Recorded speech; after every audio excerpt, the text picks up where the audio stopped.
Alors, soyons honnêtes 2 minutes, rédiger un projet pédagogique n'est jamais facile et encore moins quand on débute dans ses premières directions. Alors, dans cette vidéo, je vais t'expliquer quel est le minimum légal demandé pour une rédaction de projet pédagogique. Je vais aussi te donner des conseils pour t'aider à écrire ton projet pédagogique et je vais aussi te présenter le projet pédagogique que moi je mets en place sur les séjours que je dirige.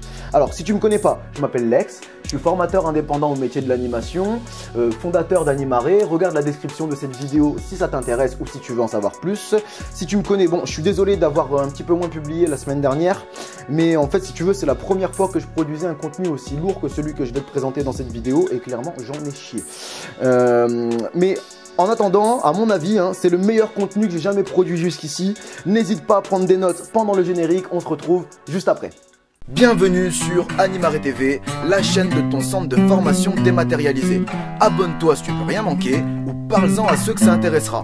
Si tu as des questions sur les contenus ou des propositions de sujets à aborder, n'hésite pas à m'envoyer un message privé sur Animaré FB. Si tu veux juste donner ton avis ou ouvrir un débat, tu peux le faire dans les commentaires, c'est fait pour ça. Enfin, les liens vers tous les canaux d'Animaré sont dans les descriptions de chaque vidéo. Bon visionnage, Lex. Alors, premièrement, je pense qu'un PP, un projet pédagogique, doit être clair et maîtrisé. Alors, en effet, un PP peu compréhensible risque d'avoir du mal à être validé par ton organisateur de séjour ou tes coordinateurs et risque aussi d'avoir du mal à être accepté par ton public et ton équipe. Donc, en fait, si tu veux, il faut que ton PP il inspire confiance. Et aussi, si tu veux, un PP mal maîtrisé risque d'avoir aussi du mal à être mis en place sur le terrain. Pourquoi ? Parce que tu es le premier garant de ton projet pédagogique et si toi-même tu ne le maîtrises pas, comment vas-tu vouloir le transmettre sur le terrain? Ça risque d'être bien compliqué. Et donc, rédiger un projet pédagogique demande une certaine rigueur dans la manière de l'écrire et de l'appliquer. Donc, je ferai sûrement une autre vidéo plus tard sur l'application de ton projet pédagogique. Mais là, ici, je suis plus sur la rédaction du projet pédagogique. Mais donc, ça demande de la rigueur en fait. Qu'est-ce que ça veut dire? C'est que ça ne se fait pas n'importe comment, tout simplement. Mais moi, si tu veux, ce n'est pas mon cas. Mais je pense que tout le monde n'a pas les facilités à l'écrit qui permettent à la fois de convaincre un organisateur de nous confier un séjour et un public et à la fois d'avoir un outil sur lequel s'appuyer pour apporter ses convictions et orientations pédagogiques au sein du séjour que tu vas vouloir diriger sur le même séjour. Alors, certains en viennent même à refuser de devenir directeur ou directrice d'accueil collectif de mineurs par peur de devoir rédiger des projets pédagogiques, voire même, déjà ça peut commencer avant, avec leur bilan de cursus BFD. Alors que, au final, derrière, ils ont des vraies convictions pédagogiques qui pourraient transmettre à leurs équipes et surtout à leur public. Bon, alors après, ça peut se comprendre un peu. Tu sais, peut-être que toi, tu as toujours eu du mal à l'écrit.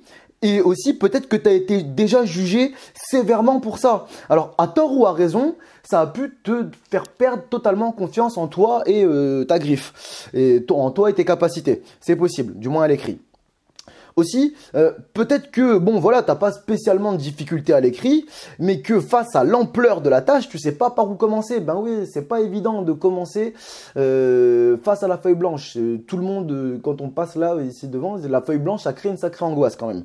Et aussi, peut-être que t'as pas eu les meilleurs formateurs BAFD et que du coup, t'as rien compris ou retenu des modules sur la rédaction de projets pédagogiques. Alors après, il se peut aussi que ce soit toi qui n'as rien suivi, mais en attendant, ça change rien. Tu es toujours au même point. Alors aussi, peut-être que toi, tu as déjà établi un PP, mais que tu sais pas comment le faire évoluer. Ben ouais, tu sais, remettre en question tes orientations pédagogiques, ça peut déstabiliser toute la base de ta réflexion et aussi donc la base de ton PP. Donc des fois, on reste sur ses acquis, sur ce qu'on sait faire et on veut pas trop se mouiller par peur justement de dégrader, d'abîmer ou de perdre ces acquis qu'on avait déjà avant. Ça peut se comprendre. Alors en fait, si tu veux, le plus difficile quand tu vas vouloir rédiger un projet pédagogique, c'est de structurer sa pensée. Mais de l'autre côté, c'est le seul moyen de la rendre crédible et applicable. Ça va pas l'un sans l'autre. Et donc, si tu veux, pour structurer sa pensée, le principe est simple. À mes yeux, c'est pas compliqué. Il suffit d'exposer des arguments, exposer des points de vue plutôt, et les justifier avec des arguments. Et si tu veux, c'est exactement ce que je fais moi à travers Animaré en fait, hein, au détail près qu'en création de contenu sur internet je suis un novice, alors que en rédaction de projets pédagogiques, j'ai une expertise et une expérience que très peu de personnes ont. Tu sais, j'ai plus de 50 directions derrière moi. C'est pas beaucoup de monde qui reste autant de temps dans l'animation et dans les directions pour en faire autant. Et donc, en fait, si tu veux, moi je pense que le moyen le plus simple pour structurer ces idées, c'est de suivre un plan. Et donc, un plan clair.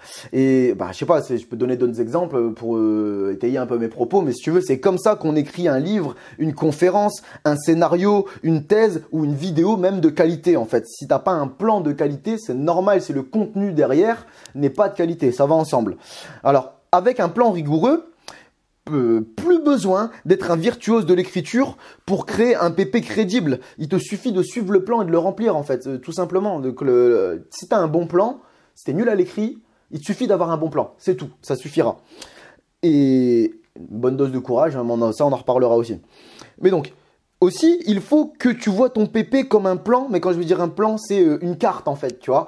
Une carte qui va guider ton équipe et ton public vers tes objectifs à travers tes orientations et fonctionnements pédagogiques. Ok ? Et donc, si tu veux, c'est la qualité de ton plan qui va transformer ton projet pédagogique en boussole, voire en GPS de dernière génération. Et ça peut être vraiment génial, tu vois. En attendant, si tu veux, qu'est-ce que tu vas gagner en ayant un bon plan ? Moi, je le vois sur deux plans, à court terme et à long terme. Alors, un bon plan de projet pédagogique. Avec un plan de qualité, à court terme, hein, tu auras déjà plus de facilité à être crédible, soit face aux organisateurs, soit face à tes équipes, soit face à tes publics que tu vas avoir, soit face à Jeunesse et Sport, pardon, le jour où ils viendront te contrôler, t'inspecter et qui vont te titiller ou te demander un petit peu de défendre un peu ton projet pédagogique, ce qui est tout à fait normal, hein, voilà. Et ça te permettra aussi d'avoir plus de facilité à le transmettre. Pourquoi ? Parce que c'est un plan clair, il sera plus facilement transmissible aussi ton PP derrière. Et donc le transmettre, je parle principalement à tes équipes, à ton public. Ok ? Et donc, sur le long terme, avec un plan de qualité, il sera beaucoup plus facile pour toi de faire évoluer ton PP et d'affiner tes orientations pédagogiques à un niveau que peut-être tu ne t'imaginais même pas capable en tant que jeune DACM en fait. Ah ouais, parce que avec un super plan, en fait, qu'est-ce que c'est ? C'est une super base. Et on peut rien construire de très stable et de très haut sur une base qui n'est pas stable, si tu n'as pas des bonnes fondations. Ok ? Donc alors, si tu veux, pour preuve que ça fonctionne, moi, j'ai toujours voulu un PP, un projet pédagogique à la fois imprégné de mes convictions pédagogiques et à la fois applicable à tout public et dans tout organisme. En fait, si tu veux, moi, je voulais un PP 4-4 et avec un petit peu les mêmes objectifs derrière pour pouvoir les retravailler, avancer, aller de plus en plus loin dessus. Mais si tu veux aussi, dans les premières rédactions de projets pédagogiques que je faisais, je produisais difficilement une dizaine de pages qui étaient toujours jugées à retravailler par mes coordinateurs ou organisateurs de séjour.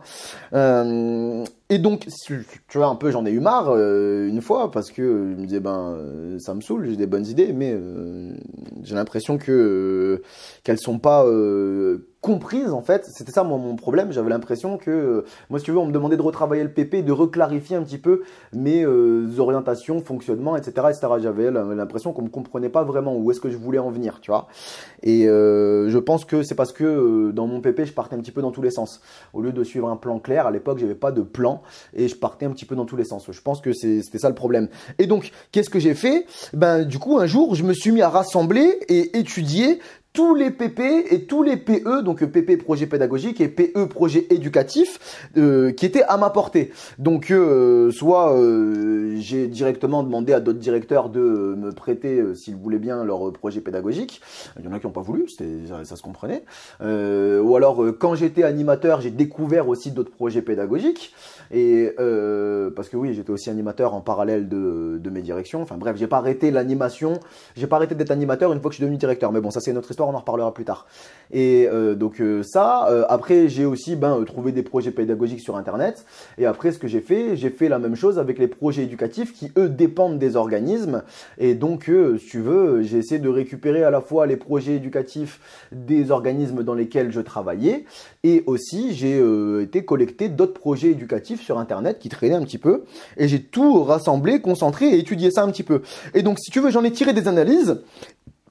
Et j'ai établi un plan à partir de tout ce qui me paraissait récurrent, donc commun et important chez tous les directeurs et directrices, donc qui j'ai récupéré les PP, et chez les organisateurs dont j'avais récupéré les PE. Et en plus de ça, mon plan, j'ai essayé de prendre, donc je t'ai dit, ce qui était commun aux directeurs, aux organismes, et ce qui était en plus commun aux demandes, aux critères de jeunesse et sport dans la rédaction de projets pédagogiques.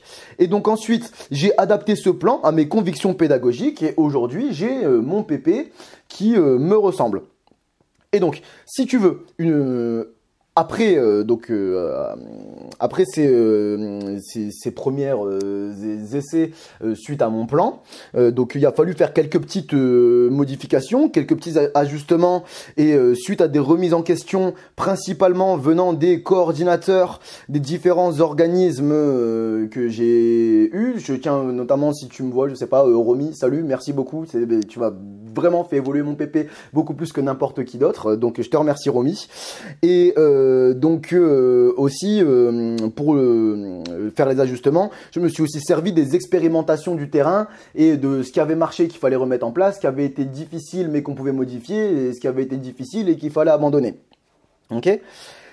Et donc aujourd'hui, j'ai une version de mon PP qui a triplé de volume, donc elle fait environ 30 pages, et elle est très orientée par mon parcours, et qui est validée aujourd'hui sans modification depuis une vingtaine de séjours, ou presque. En fait, quand on me demande de modifier mon PP avant validation, avant d'encadrer un séjour, aujourd'hui c'est plus que pour des détails, tu vois. Donc par exemple, je me suis trompé, j'ai fait une faute de frappe dans la date, j'avais pas compris, j'avais mal compris par exemple, j'avais un adjoint puis j'en ai plus, ou alors j'avais 2 assistants sanitaires et en fait j'en ai qu'un, tu vois, tous des petits trucs comme ça, ou alors je pensais qu'on avait 17 chalets, en fait on en a 15. Bon, tu vois, tout des petits détails comme ça, mais qui changent pas grand chose dans le fond du sens du PP que j'ai présenté. En fait, c'est de la relecture en fait que... Enfin bref, tu vois, tu comprends ce que je veux te dire, c'est que aujourd'hui la version du PP que j'ai, elle est quasiment validé à chaque fois, comme ça, et on ne me demande pas de le retravailler, sauf pour 2-3 petits détails. Donc j'espère que tu as compris ce que je voulais dire à travers ces petits détails. Mais ça m'empêche pas quand même de continuer de le faire évoluer, soit dans le plan ou dans le contenu en détail en fait, suite aux différentes expérimentations que je continue d'avoir sur le terrain. Certes, j'ai plus beaucoup de retours constructifs des organisateurs et coordinateurs que je peux avoir, mais je continue quand même d'avoir des retours constructifs du terrain, et donc ça me sert très fort. C'est bien si je finis les mots. Et du coup, voilà, je continue de faire évoluer mon PP. Il n'est pas figé en fait. Et donc, comment est-ce que tu peux faire toi pour te construire un plan de PP crédible et imprégné de tes propres convictions pédagogiques? Et ben en fait, tu as 2 solutions. Soit tu le fais toi-même. Donc en fait, donc je te dis, voilà, tu fais un petit peu ce que moi j'ai fait précédemment. Donc alors, juste, je te précise quand même que je pense que avant de vouloir s'engager dans la rédaction d'un projet pédagogique, il faut quand même 3 prérequis. Même si tu fais un projet pédagogique sans plan, d'accord, c'est possible aussi. Hein, tu es peut-être le fils spirituel de Voltaire ou de Rousseau et t'as pas besoin. Bon, bah très bien. Mais n'empêche que je pense qu'il faut quand même ces 3 choses derrière. Je pense qu'il faut premièrement avoir des convictions pédagogiques, donc c'est-à-dire savoir quel courant de pédagogie tu vas apporter ou quelles idées tu as derrière la tête de ce que tu vas apporter aux jeunes. Je pense qu'il faut en plus avoir une idée de fonctionnement. Donc, c'est-à-dire, voilà, c'est bien beau d'avoir des idées, des convictions pédagogiques. Donc, je donne un truc tout bête. Hein. Par exemple, tu peux avoir une conviction pédagogique qui va être que, voilà, c'est les jeunes qui doivent créer leur séjour. Ok, bon, très bien. Ensuite, tu dois avoir une idée de fonctionnement. Donc, c'est-à-dire, comment est-ce que je vais appliquer ça? Comment est-ce que je vais faire pour que les jeunes créent leur séjour? Et Ensuite, je pense aussi qu'il te faut une vision du rôle de l'encadrant dans les accueils collectifs de mineurs. Pourquoi? Parce que toi, en fait, tu vas diriger une équipe et je pense qu'il faut que toi, tu aies un cadre et une direction dans le rôle de l'encadrant. Pourquoi? Parce que sinon, ça va tous partir en freestyle et si tu n'as pas de conception du rôle de l'encadrant, surtout, ne t'étonne pas non plus. Et surtout, si tu précises pas cette vision du rôle de l'encadrant à tes équipes, ne t'étonne pas non plus que voilà, tes équipes peuvent être borderline. Déjà qu'elles peuvent être borderline si tu le fais. Voilà, derrière, si tu présentes pas ta conception de l'encadrant, voilà, ne t'étonne pas non plus qu'ils répondent pas à tes attentes. Si tu leur as pas dit ce que tu attendais d'eux. Enfin, voilà. Donc, une fois que tu es bon là-dessus, une fois que tu as tes convictions pédagogiques, que tu as une idée de fonctionnement et que tu as tes visions du rôle de l'encadrant, ce que tu fais à ce moment-là, tu fais ce que j'ai fait, tu centralises tous les PP, voire projets éducatifs aussi, hein, donc tous les projets éducatifs et tous les projets pédagogiques qui sont à ta portée et validés. Ok, ça n'a pas d'intérêt de centraliser des projets pédagogiques qui n'ont pas été validés. Tu ne sais pas derrière s'ils vont être validés et donc il y a peut-être des choses qu'il va falloir supprimer dedans ou modifier ou etc. D'accord. Inspire-toi de ceux qui ont été validés, ok, de ceux qui ont réussi à passer le filtre à l'entrée. Ok. Et donc pour ça, tu peux soit les récupérer directement en séjour, soit demander à tes connaissances, ou alors soit aller faire un tour sur internet, tu vas voir que tu vas trouver pas mal de choses. Alors ensuite, une fois que c'est fait, tu les lis bien en détail. Alors tu les lis pas en diagonale, d'accord? Tu les lis bien en détail, s'il faut tu relis plusieurs fois chaque paragraphe pour bien t'en imprégner et comprendre ce qu'ils veulent dire derrière et voir est-ce que ça te correspond, est-ce que ça te correspond pas. Ok? Donc ensuite, tu relèves tous les points communs et établi dans ton... tu relèves tous les points communs qu'il y a dans les différents PP et PE, un petit peu comme moi j'ai fait, comme je t'ai dit, aussi bien chez les directeurs que chez les organisateurs, que chez Jeunesse et Sport, et ça on va en parler un petit peu après Jeunesse et Sport, ok? Et donc ensuite, à partir de ça, t'établis ton plan à partir de tous ces points communs. Après, tu choisis ton ordre, ce que tu veux mettre dedans, ce qui te paraît important, ce que tu veux zapper, mettre de côté, c'est toi qui vois, tu vois. Et donc, tu remplis ton plan après avec tes convictions pédagogiques et où, c'est à toi de voir aussi, tu peux faire les deux, tu t'appropries les passages des autres PP qui te paraissent efficaces ou utiles ou intéressants. Ça peut aussi très bien se faire, il n'y a pas de honte avec ça, ok? Donc moi, ce que je te conseille aussi, c'est de prendre le temps de réfléchir à chaque mot et chaque ponctuation que tu vas écrire, d'accord? Et aussi à la mise en forme que tu veux avoir, que ce soit du texte, du texte dans tous les sens, hein, que ce soit de la couleur, de la police, etc., que tu cherches à mettre des images, que tu veuilles faire des tableaux, que tu veuilles mettre des bulles, que tu veux faire des schémas. Voilà, essaye de bien y réfléchir. Le tout, je pense, moi, c'est que ça te ressemble et que toi, déjà, ça te plaise. Si toi, tu es à l'aise avec ce que tu as produit, eh ben, tu seras beaucoup plus à même de le défendre face à organisateurs, équipes et public. Ok? Ensuite, voilà, bon, tu vois, moi je te parlais là tout à l'heure des critères jeunesse et sport. Moi je vais te laisser dans la description de la vidéo, là tu as juste à descendre un petit peu plus bas et je vais te laisser un lien vers ceci. Donc c'est une fiche d'aide à la rédaction du projet pédagogique qui a été édité par le ministère de l'Éducation nationale, de la jeunesse et de la vie associative. Et si tu veux, ça ressemble un petit peu à ça. Voilà, donc je sais pas trop si tu vois. Et c'est sur une, deux, trois pages. Voilà. Alors c'est bien parce que c'est un récapitulatif pardon, de ce qui est demandé par les lois de l'animation, mais tu vois si tu veux en fait si tu veux ça c'est juste le minimum légal en fait tu vois et le minimum légal qu'il faut mettre dans un PP et si tu veux pour moi c'est plus une checklist qu'un plan en fait parce que si tu suis selon moi l'ordre des points qui sont abordés, ton PP il va pas convaincre beaucoup de monde parce que ça va être un joyeux bordel pas possible en fait tout simplement. C'est pas ordonné en fait ça, c'est juste une checklist. C'est juste cocher des cases et dire c'est dedans, c'est dedans, c'est dedans. Et donc bon, en attendant, pour être validé, ton PP doit contenir à minima des intentions pédagogiques. Donc qu'est-ce que c'est des intentions pédagogiques? C'est en gros si tu veux, c'est des orientations éducatives ou des valeurs soit de l'organisme ou celles que toi aussi tu veux mettre en place. OK? Donc ensuite, tu dois avoir deuxièmement une analyse diagnostique. Donc qu'est-ce que c'est une analyse diagnostique? C'est un petit peu un contexte. C'est dans quel contexte on va vivre le séjour. Donc par exemple, c'est on va avoir combien de jeunes, le centre il est où, il comporte quoi comme équipement, etc. etc. Tu vois, quelle est la thématique, enfin bref, ok. Ensuite, derrière ce que tu dois avoir, donc évidemment, c'est des objectifs aussi dans ton projet. Il n'y a pas de projet sans objectif, quel que soit le projet. Sinon, ce n'est pas un projet. Okay, un projet, on a un but derrière. Okay, et donc, les objectifs du projet, du PP, vont te servir à donner une direction et donc vers quoi est-ce qu'on va essayer de tendre et aussi un cadre. Donc, donc ça donne un chemin et les limites. Tu as le chemin et les bords du chemin. En fait, c'est ça les objectifs de ton projet pédagogique. C'est à ça que ça sert. Okay. Alors, ce qu'il doit y avoir aussi, quatrième point, il doit y avoir une stratégie, stratégie d'intervention. Et donc ça, en fait, c'est les moyens qui vont être à ta disposition. Et qu'est-ce que c'est les moyens? C'est les moyens humains, les moyens financiers, les moyens matériels, les moyens logistiques, etc., etc. C'est en gros, de quoi est-ce qu'on va se servir pour atteindre nos objectifs pédagogiques, ok, pour tenter d'atteindre. Et enfin, dernier point, ton projet pédagogique, pour être validé, doit avoir un minima des critères d'évaluation. Et en fait, ça, les critères d'évaluation, ça sert à mesurer les impacts et le résultat de ton projet pédagogique. Est-ce qu'on a réussi à tendre vers les objectifs ou est-ce qu'on s'est complètement loupé sur toute la ligne? Voilà à quoi ça sert, ok.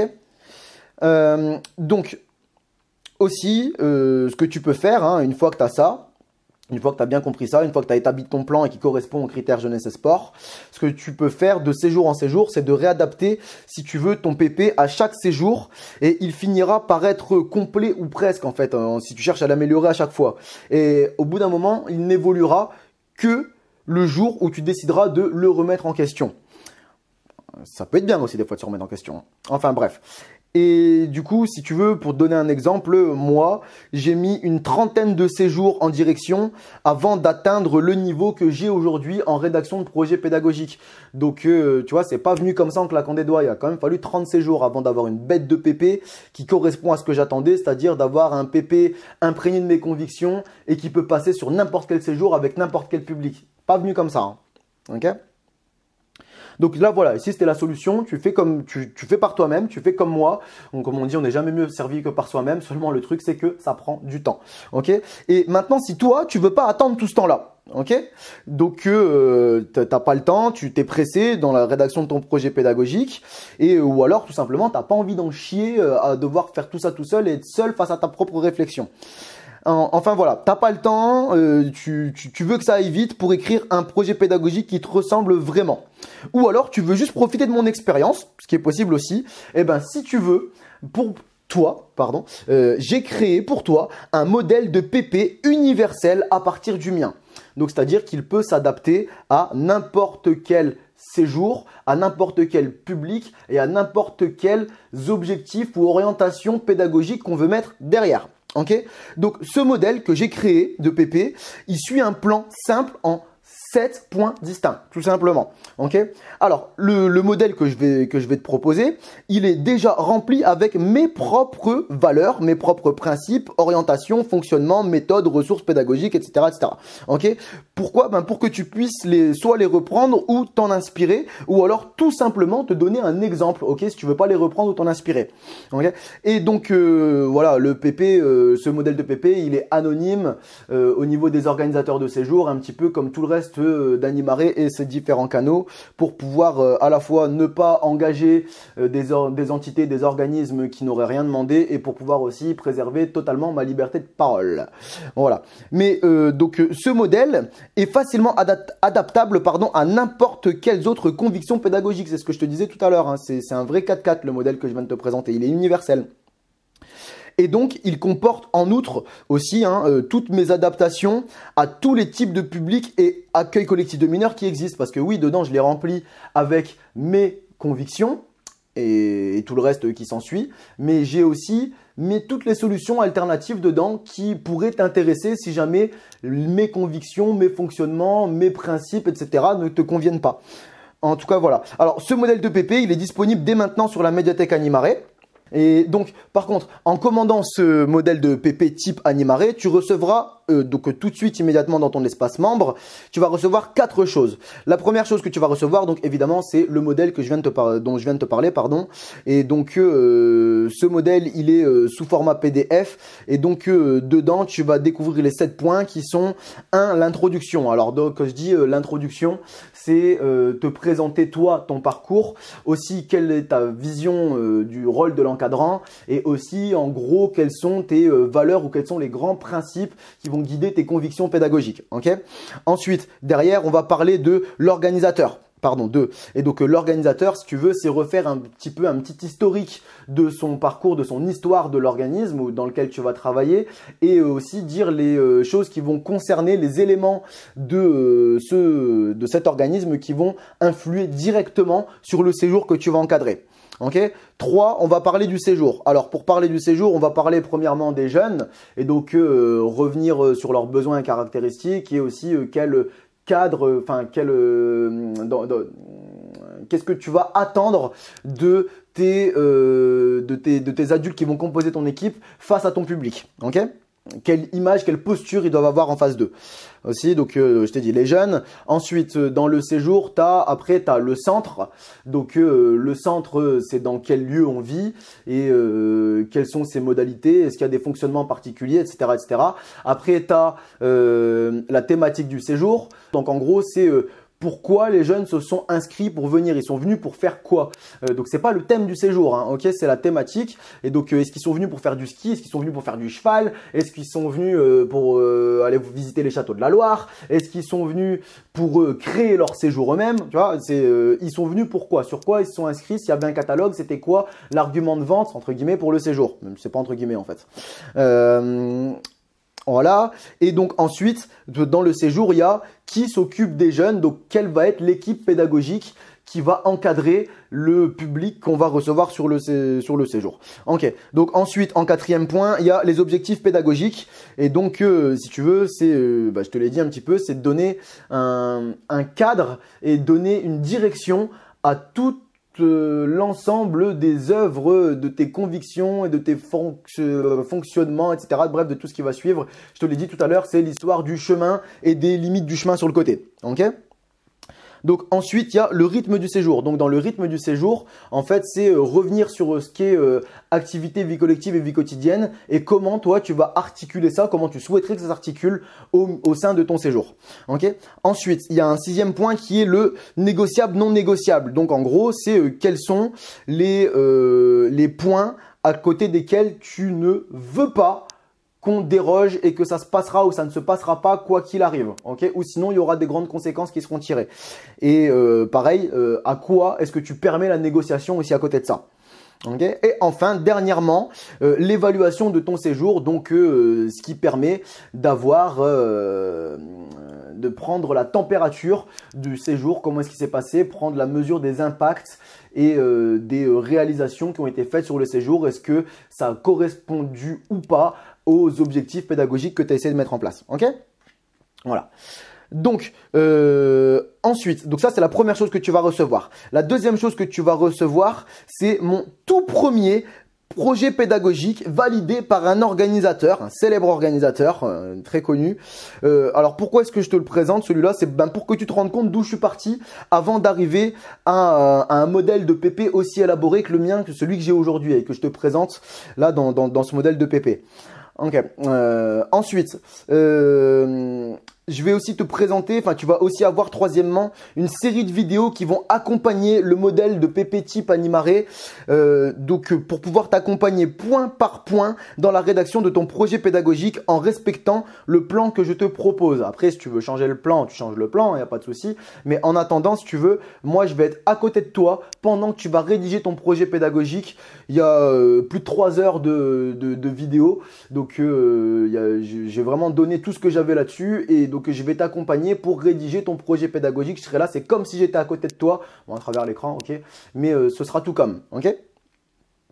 Et enfin, tu recevras aussi, dedans, je t'ai mis en cadeau, un coup de fil, donc un coup de fil Animaré gratuit. Je t'en parle plus tard de ça, ok? D'accord? Donc, si tu veux, c'est un modèle de PP dont le contenu est long à rédiger et à maîtriser. Hein. Je te le cache pas, mais tu peux très bien reprendre petit à petit le contenu que j'ai mis dedans. T'es pas obligé de tout intégrer d'un coup. Tu peux prendre point par point ou détail de point par détail de point et intégrer ça progressivement à tes projets pédagogiques et directions que tu vas avoir. Ok? Pardon. Et ou alors, si tu veux, tu peux juste conserver la base de ce PP pour l'adapter à tes pratiques. Si toi, malgré le fait que toi, tu dis ouais il est bien beau, mais ça m'intéresse pas ce qui est dit concrètement dedans, mais par contre la forme m'intéresse, eh ben très bien, ce sera une super base. Voilà, alors en attendant, je vais te proposer de rédiger moi ton PP en 7 jours, d'accord? Un jour par point abordé dans ce modèle. Pourquoi 7 jours? Parce que je pense que pour écrire un PP de qualité, il faut s'aérer l'esprit entre 2 temps de rédaction, surtout au début quand c'est les premiers PP que tu vas rédiger. En fait, il y a tout simplement de gros risques que tu satures. Et le truc, c'est qu'en faisant des pauses, eh ben, on sature moins, on reste focus à 100% jusqu'à la pause. Et c'est beaucoup plus cool. Ok? Et donc aussi, tu vois, tu n'es pas obligé d'enchaîner les 7 jours. Tu peux faire des pauses de plusieurs jours entre les deux.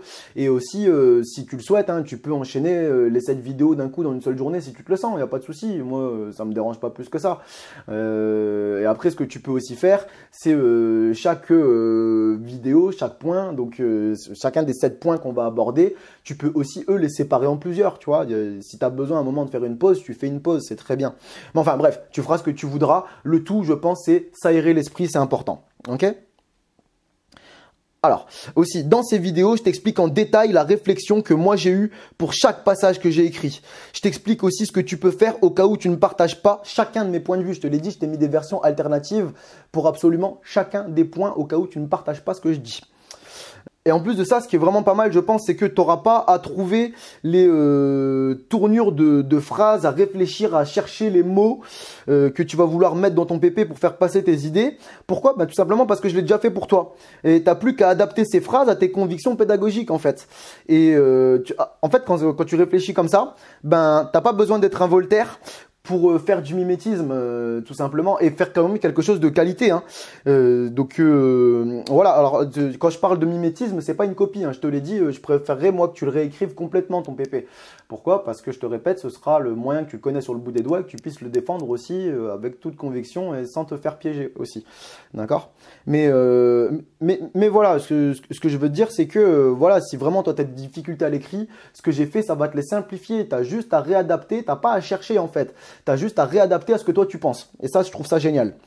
Mais en tout cas, dans ce modèle de PP que je te propose et dans les vidéos qui l'accompagnent évidemment, il y a toutes les réflexions autour des valeurs, des principes, des concepts et des pédagogies développées et véhiculées par Animaré avec les façons de les appliquer sur le terrain. Tout y est. Toute la base d'Animaré est dans ce PP. Tout y est. Et si tu souhaites les reprendre, moi j'en serai honoré. Bon après, je serai peut-être pas au courant, hein, ça dépendra de toi, est-ce que tu veux me tenir au courant ou pas de ce que tu feras. Mais en tout cas, sache que j'en serai vraiment honoré. Et aussi, si tu le fais, je sais qu'il y a des jeunes sur le terrain pour qui ce sera positif, et je sais aussi que tu vas avoir des équipes, ou du moins des membres de tes équipes pour qui ce sera positif. Ok ? Voilà, bref. Enfin, maintenant, si tu commandes ce modèle de PP, tu recevras en même temps une réservation pour un coup de fil Animaré gratuit. Je t'en ai parlé tout à l'heure. Alors, ce coup de fil, tu peux l'avoir soit pour t'aider à rédiger ton PP, soit pour que je te donne mon avis sur ton PP avant que tu l'envoies pour validation, ou alors soit pour un coup de fil classique. Hein. Et donc, le coup de fil classique, n'hésite pas à aller voir la vidéo du coup de fil et tout sera expliqué dessus. En attendant, avec ce modèle de PP, tu auras une base à réadapter à ton nouveau PP pour chaque séjour, au lieu de devoir repartir de zéro à chaque fois si c'est ce que tu faisais. Et ce modèle de PP te permet aussi d'adapter ton PP à n'importe quel type de séjour en y apportant tes convictions pédagogiques. Ça aussi, ça peut être génial. Et après quelques séjours et quelques ajustements, tu devrais rapidement, toi aussi, rédiger des PP qui seront validés au premier abord, sauf pour des détails comme je t'en parlais précédemment. Il se peut aussi qu'ils deviennent une référence dans le courant pédagogique auquel tu adhères et que tu véhicules. Moi, le PP que j'ai fait là, ce projet pédagogique, vraiment, il est devenu une référence dans le fait, bon, il est devenu une référence, mais en même temps, je suis un peu le seul à fonctionner comme ça, donc c'est un petit peu bizarre si tu veux. Mais il y a pas mal de personnes, soit des personnes que j'ai vues qui m'ont dit « mais écoute, moi je veux plus bosser qu'avec ton PP, si je pouvais c'est ce que je ferais, je travaillerais plus qu'avec le tien ». Et il y a aussi pas mal d'organisateurs qui m'ont dit, mais et voire aussi organisateurs, donc quand je dis organisateur, c'est organisateur de séjour ou organisateur de formation, qui m'ont dit, mais est-ce qu'on peut garder ton PP en référence pour le présenter justement aux nouveaux directeurs qu'on va recueillir? Et bah, tu vois, ça je pense que c'est principalement dû au plan de mon PP en fait, parce que certes il est long, mais il est clair et il est long, mais il est facile à lire aussi, tu vois. Bah, enfin bref, pas m'étaler non plus, me faire de l'autobranlette. Mais ce que je veux dire, c'est que ça pourrait aussi toi t'arriver. C'est fort possible que ça t'arrive aussi si tu as un PP qui est validé, qui finit par être validé quasiment sans modification à part pour des détails, il y a de grandes chances que ton PP aussi finisse par devenir une grande référence et qui séduise pas mal de monde. Alors, aussi, ce que je pense, tu vois, c'est que au final, avec un plan très structuré et très efficace, ben tu vois, rédiger un PP te prendra plus que quelques heures, voire quelques minutes. Et en gros, tu auras juste à modifier les variables dues à ton nouveau séjour, donc modifier peut-être la tranche d'âge, modifier le centre, modifier l'organisateur. Mais derrière, ce sera beaucoup plus simple pour toi. Ça prendra donc, je te dis, très peu de temps, au lieu des quelques jours, voire quelques semaines que tu mettais avant pour rédiger ton projet pédagogique. Alors, ce modèle de PP est disponible maintenant sur la médiathèque Animare. Je te l'ai dit, c'est le premier lien dans la description. Et aussi, c'est immédiatement disponible dans ton espace membre, dans ton espace client, juste après commande. Il n'y a pas à attendre, tu l'as tout de suite. Ok ? Et donc, tu peux aussi, si voilà, si t'as juste des questions à me poser, hein, soit sur les contenus d'Animare, soit sur tes difficultés de terrain, ou alors soit sur des réflexions pédagogiques, tu peux aussi me passer un coup de fil sur la médiathèque Animare. Tu regardes dans la description, il y a aussi les liens vers les coups de fil, qu'ils soient publics ou qu'ils soient privés, en sachant que le coup de fil public est à moitié prix du coup de fil privé, pardon. Et je tiens aussi à te rappeler que la médiathèque Animare est à moins 50% jusqu'au 31 décembre 2019. À partir du moment où tu utilises le coupon décembre 2019 sur n'importe quel article, et aussi le modèle de PP que je viens de te présenter, lui aussi est soumis à cette réduction. Il n'y a pas de souci. Ok ? En attendant, ne commande pas ce modèle de PP si tu as déjà une version du tien qui te suffit amplement. Ça sert à rien, d'accord ? Le tien te suffit. Ensuite, ne le commande pas non plus si tu comptes juste en faire de la poudre aux yeux, ok ? Il n'est pas destiné aux planqués de la direction, ils en ont pas besoin, ok ? J'ai pas envie, moi, que quelqu'un se serve de ce que j'ai produit avec vraiment conviction pour que derrière que la personne elle se la touche et qu'en fait elle vole la thune des jeunes en fait, ou qu'elle soit payée à rien foutre alors qu'elle aurait dû payer son séjour. Ça c'est juste hors de question pour moi. Ok ? Alors si tu veux, mon but pour moi c'est de t'aider à rédiger un PP de qualité dans lequel tu crois fermement et avec lequel tu pourras te faire plaisir en appliquant et en testant les fonctionnements que tu auras prévus en son sein de ce PP. Voilà pourquoi je ne tiens pas à ce que les branleurs, les planqués récupèrent ce PP. Et s'il est bien rédigé en amont de séjour ou bien expliqué à tes équipes et organisateurs de séjour et bien véhiculé et appliqué sur le terrain, il y a beaucoup de chances que tu aies vraiment des fans de tes directions, hein, que ce soit des organisateurs, des équipes, enfin des personnes de ton équipe ou que ce soit les publics que tu vas avoir. Il y a vraiment de grandes chances qu'on te dise que c'était génial et que si on le pouvait, on ne ferait plus que des séjours avec toi. Voilà. Mais je vais pas te mentir, dans tous les cas, ta première rédaction de PP, si c'est le cas là, ou en tout cas si t'es dans le début de tes rédactions de PP, ce sera toujours long et ça te demandera toujours une bonne dose de courage et d'abnégation, hein. C'est pour ça que je te dis qu'il faut s'aérer l'esprit pour être focus à 100% dedans. Voilà. Aussi, je te conseille d'écrire ton PP intégralement. Encore une fois, quelle que soit ta source d'inspiration, qu'elle vienne de moi ou de n'importe qui d'autre, ok? Ça te permettra de pouvoir le défendre quand on te le demandera. Ça va faire la 3e fois que je te le répète sur cette vidéo. C'est pas pour rien que je te le répète 3 fois, d'accord? C'est vraiment, prends-le en compte. C'est rédige ton PP de A à Z, ok? Fais gaffe à l'orthographe. Si pour toi c'est compliqué aujourd'hui, on a des correcteurs d'orthographe, ou alors si tu préfères avoir quelqu'un avec qui discuter, et tu prends tout simplement quelqu'un qui est doué en orthographe, ou en tout cas qui n'a pas trop de problèmes avec ça.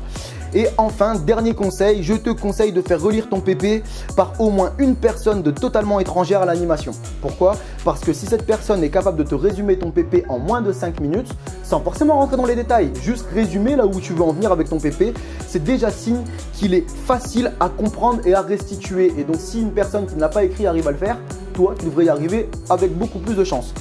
En tout cas, ne rédige pas tes PP à la légère, les jeunes comptent sur toi et moi aussi. Si cette vidéo t'a paru utile, abonne-toi ou parle-en à ceux que ça intéressera. En attendant la prochaine vidéo, n'hésite pas à aller faire un tour sur Animare FB ou sur la médiathèque Animare. A bientôt, Lex.